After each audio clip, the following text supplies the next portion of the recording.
Hey, it's Alex here from Good Pizza, and today we're going to be showing you how to cook pizza in a wood-fired oven. It's like a jungle sometimes, it makes me wonder how I keep from going. So here I've got my big commercial 1400 internal diameter oven. This one is wood and gas, but the principles I'm going to be showing you today can be applied to any home wood-fired oven as well. Okay, so we need our pizza peel to turn the pizzas with. Another handy tool as well is to have a laser thermometer to help read the temperature of the bricks.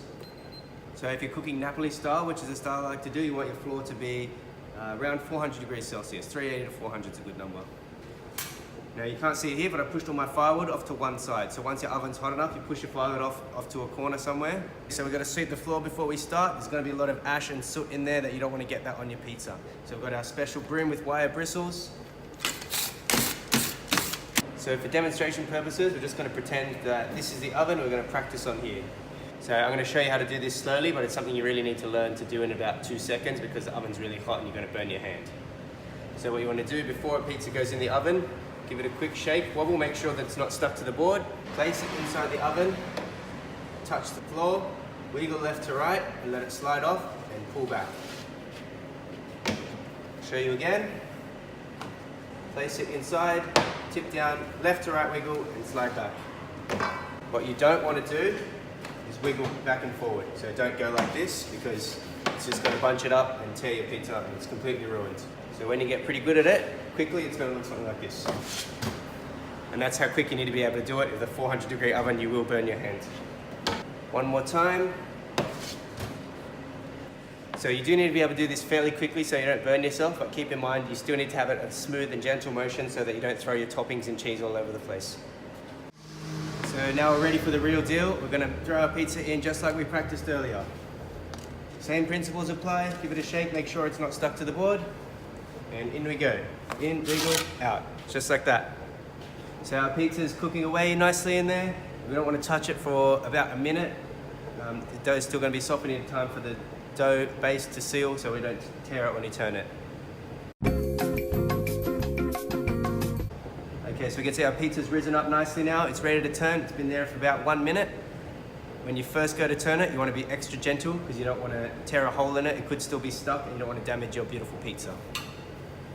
So when you first slide it in, very gently slide it under there. Make sure there's no resistance. If you feel any friction, it could still be stuck. It's going to need a little bit more. So gently slide it under there. What I like to do is slide it towards the back and lift up on one side and pull back towards me. And that turns it. And you can see it's got some nice black leoparding bubbly marks on there. It means it's pretty much done on that side. Obviously the side which is facing the fire, it's going to cook faster, so you need to continually turn it. Ideally, you put a pizza in and it cooks on one side, you turn it once, and then it's done. But in practice, it's not always the case. So you kind of have to keep turning it and making different spots of the pizza face the fire to cook properly. So while you're cooking, some things to look out for. You want to have a look at make sure your cheese is melting, your crust should be starting to brown up and rise nicely, and also check underneath and make sure that it's cooking nicely underneath as well.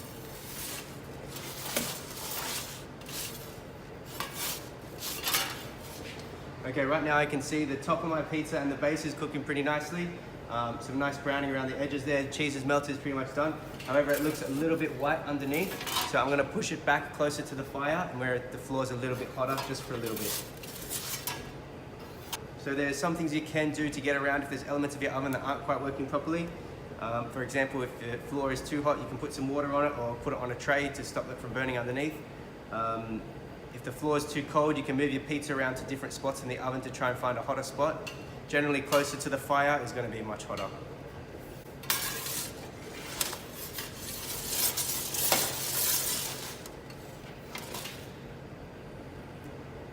Okay, that's looking pretty good. I'm pretty happy with that. The cheese is melted.